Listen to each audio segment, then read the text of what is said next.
Assalamu hürmetli qarindoshlar. Sharq Turkiston sürgündü hökuməti televiziyasının xəbərlər proqramısını görüşənlərni qızğın qarşı alırıq. Sharq Turkiston sürgündü hökuməti xalqaradakı dövlətlərni Sharq Turkistonның besilingan dövlət ekanligini e'tirof qilishga qayta chaqiriq qildi. Angliyaning yangi bosh ministri Liz Truss Xitoyni rasmiy turda tahdid deb e'lon qildi ekan. Taliban hokimiyati va Afg'oniston ish dunyosi Xitoyning Afg'onistonga mablag' selishdagi saxta va'dalardan parishon bo'lgan. Diqqatlar tafsiliy mazmunlarida bo'lsin. Bugun Xitoyning Sharq Turkistonda mustamlikchilik, irqiy qirg'inchilik va ishg'oliyat harakatini boshlatganiga 73 yil bo'lgan kun. 1949 yılı 10. ayının 12. günü Xitay Xalq Azadlıq Armiyasının 2. armiyası Sharq Turkiston bilan Xitay o'rtasidagi Anshi Yumin chegarasidan o'tib Sharq Turkistonga tajovuz qildi. Sharq Turkiston sürgündü hökuməti axborot vositalarida bu kunda Sharq Turkiston xalqining motam tutadiganligini bildirib, xalqaro jamiyatni bo'libmi erkin dunyodagi hukumatlarni Sharq Turkistonni ishg'ol qilingan davlat deb rasmiy e'tirof qilish orqali Xitoyning uzundan buyon davom qilayotgan mustamlikchilik, irqiy qirg'inchilik va ishg'oliyat harakatini ayblashga chaqirdi. Angliyaning yangi bosh ministri Liz Truss Xitoyni rasmiy turda tahdid deb e'lon qildi ekan.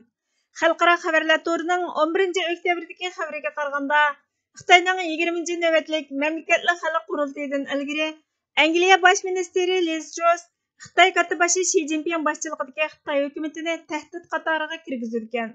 Shuning bilan Xitoy hozir Choshan, Iran va Rossiyaga qo'shilib, Angliyaning manfaatiga tahdid davlat deb aniqlab berilgan davlatlarning qatoriga kirgizilgan. Quyosh gazetining xabariga qaraganda, Angliya ilgari Boris Johnson rahbarligida Xitoyni sistemli raqobatchi qatoriga kirgizgan. Truss hukumati oldingi oyda siyosatni ko'zdan kechirganligini e'lon qilgandan keyin Xitoyni tahdid deb e'lon qilgan bu qarorni qaytadan yangilaydiganligini aytgan. Hukumat xabarlash markazining mudiri Sir James Fleming Xitoyning g'oyat zo'r kuchi bilan birlashgan qo'rquvlari Xitoyni bizga qarata tahdid bo'lishdek harakatlarga ittiryotidi. U davlatlarning pora beriladigan, zo'rlanadigan, tahdid qilinadigan potensial dushman va potensial xaridor qatorida ko'rdi. Xalqaro qoidalarni asos qilgan ochiq, demokratik tartib va tuzumlarga qarshi turdi degan va Xitoy Kompartiyasi ega bo'lgan TikTokni bolalarining qo'llanishiga ruxsat qilgan ota-onalarni ogohlantirgan. To'rining bir yuqori darajalik amaldori Xitoyni tahdid davlatlar tizimiga kirgizishning bak kechikib ketganligini aytib, Xitoyning bizning turmush usulimizga tahdid elib kelganligini tushunadigan, Rossiyaga qarata qanday harakat qo'llangan bo'lsak, shunday harakat qo'llanadigan vaqtimiz keldi degan. Sharq Turkiston sürgündü hökuməti Twitter hisobidan buningga inkos qaytarib, biz Angliya hökuməti va bosh ministri Liz Trussning Xitoyni rasmiy tahdid deb jakarlaganligini qarshi olamiz. Xalqaro jinoiy ishlar sud mahkamasiga sunilgan Sharq Turkiston da'vosini qo'llab, Sharq Turkiston xalqiga adolat elib kelishga hamda Xitoyning Sharq Turkistonda elib berayotgan mustamlikchilik, irqiy qirg'inchilik va ishg'oliyat harakatini oxirlashtirishga chaqiriq qilamiz dedi. Taliban hokimiyati va Afg'oniston ish dunyosi Xitoyning Afg'onistonga mablag' selishdagi saxta va'dalardan parishon bo'lgan. ANI to'rining 12 oktyabrdagi xabariga qaraganda, Afg'oniston axborot vositalarida chiqqan xabarlarga asoslanganda, Amerika Afg'onistondan chekinib chiqqandan keyin Afg'onistondagi bo'shliqni Xitoy mablag' selib to'ldirish va'dasini bergan bo'lsa-mu, Afg'onistonni taraqqiy qildirish harakati bilan shug'ullanmagan. Ocharchilik bilan tipirlayotgan Afg'onistonning vaziyatida o'zgarish bo'lmagan.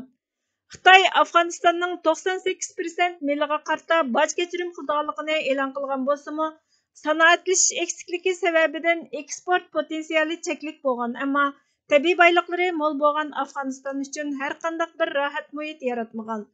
Xitoy yer osti boyliqlari mo'l bo'lgan Afg'onistondan foydalanmoqda. Xitoy O'rta Osiyodagi davlatlar orqali Xitoy bilan Afg'onistonni tutashtiradigan temir yo'l liniyasini 13-sentabr kuni boshlatgan. Millatim g'aflatcha holat, uyqusiga qonmading. Barcha millat ko'z ochib o'yg'andi, sen o'yg'onmading.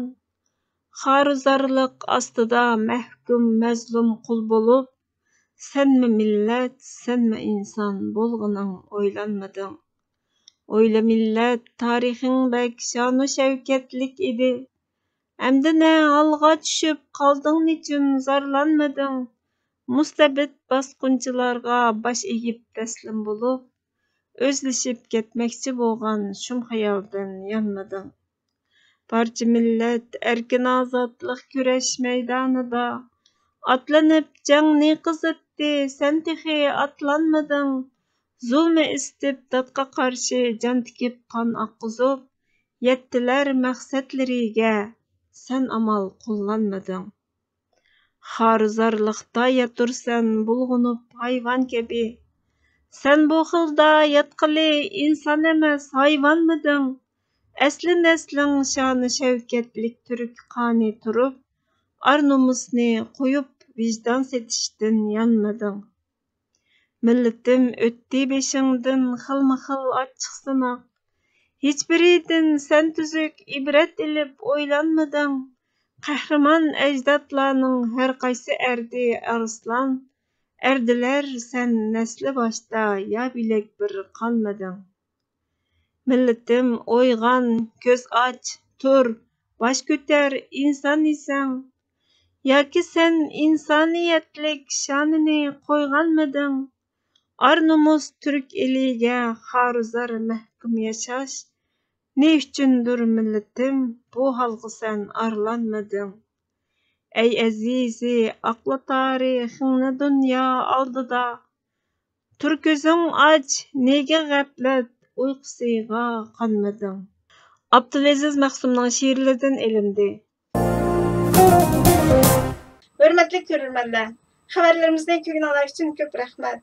Kelər qitimki programımız görüşkəcə Allah'a amanet bolğaysızlar.